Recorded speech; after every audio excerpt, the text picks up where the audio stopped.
She became the first Mexican-American woman elected to Congress. She's worked tirelessly to create jobs, improve health services, and create stronger she don't look too happy. And better educational opportunities. All it takes is one. For the constituents of her 40th congressional district to the south of here.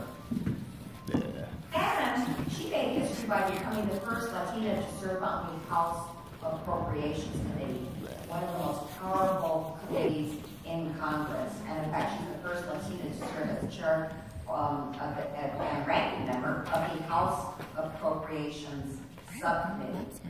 And in fact, she's the ranking Democrat on the House Homeland Security Appropriations Subcommittee. And with that, she has the resources needed to keep our country safe and to ensure that we have bipartisan, comprehensive immigration reform. Boo. Boo. Build the wall. I have a wall around my house. So it is my honor to bring up this incredible icon in Los Angeles who served our community so nobly and so well. So, Congressmember Lucille. Boo!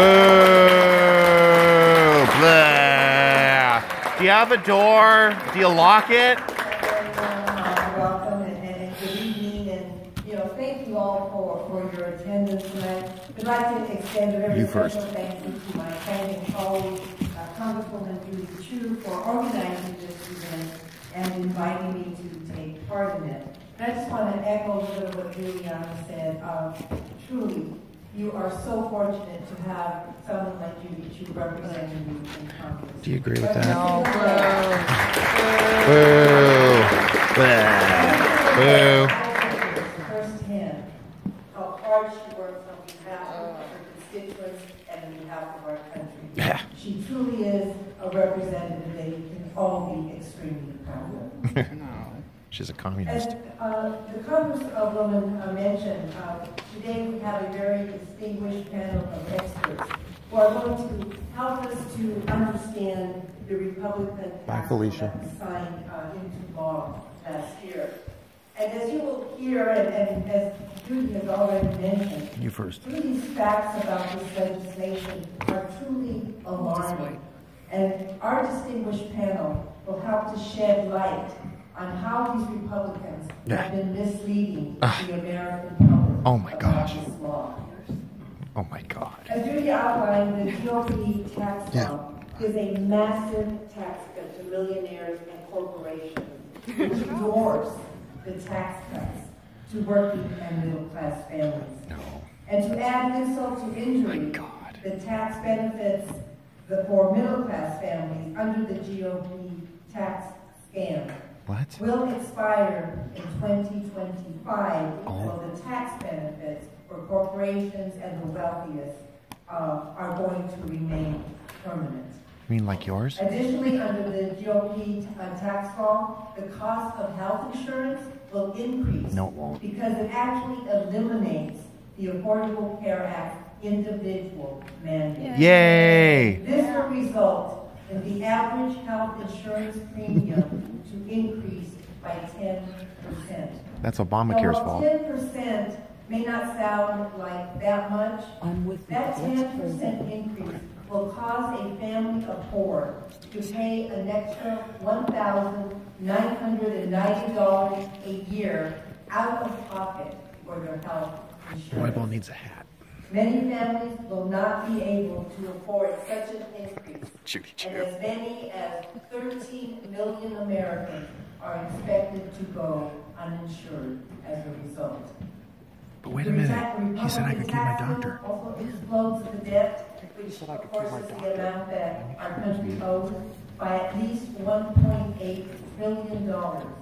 And on top of that, the president's budget will add $7 trillion to the debt by 2028.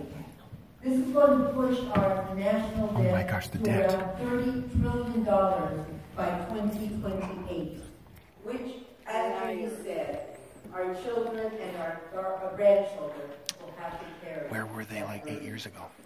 Republicans will use the debt they have created to justify ransacking the future of Medicare and Medicaid benefits, which will result in lost lives because fewer people will be able to afford the cost of medical care and the ever-increasing cost of prescription medicine.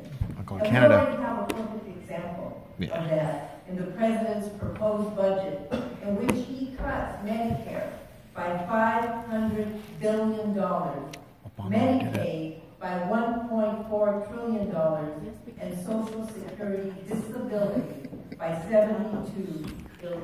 They're going to privatize it. Yeah, give it back to the states. I'll mention how the GOP tax bill further hurts the middle class with the first ever limit on state and local tax deduction for hard-working families. And that is really going to hurt those of us who live in California.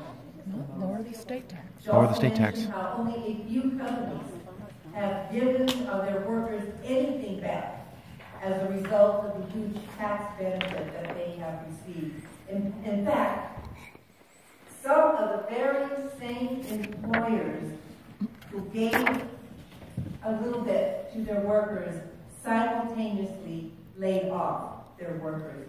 For instance, after AT&T announced that they would give 200,000 workers a one-time bonus, they sent layoff notices to 4,000 workers. Oh. The bottom line is that it's called creative destruction, lady. And is a blatantly obscene route to corporations and the wealthiest of Americans. Like you? And it tries to mask its painful, costly realities for the middle class and working families by giving them an extremely modest and temporary tax benefit. They're desperately trying to make it seem bad. Another example of the same failing desperation that we have seen in the past. No, it isn't. They didn't work then, and they're not going to work now. It's already working. And unfortunately, the vast majority of the American people will feel the pain as a result. No, we don't. Boo! Roybal-Allard's a liar! Liar! Mentirosa! That's a lie. Liars! Thank you so much to our congressional representatives for your remarks and the work that you do to represent us each and every single day. Now I'm going to turn it over to our panelists who will introduce themselves and tell us a little bit about the work that they do. Just a reminder again, if you have a question, a tax bill related question, please fill it out on a card, So nothing about raise your illegals. hand, and Okay. a staff member will come up. Jeffrey, can we begin? No questions about illegals. Is this working? Good evening, everyone. I want to first thank Congressmembers Chu and Roybal-Allard for asking to be a part of this town hall and thank you for putting this together. Also want to thank all saints for hosting us. It's a pleasure to be on such a distinguished panel of people who have so much to offer. And I commend each and every one of you for your interest in the exciting world of taxation. It's a part of my life. Less taxation. It's for everyone else. So I know that as has been discussed, the Tax Cuts and Jobs Act has been on the minds of many Americans of late. Yep. And I hope that tonight's conversation regarding its potential impacts on the region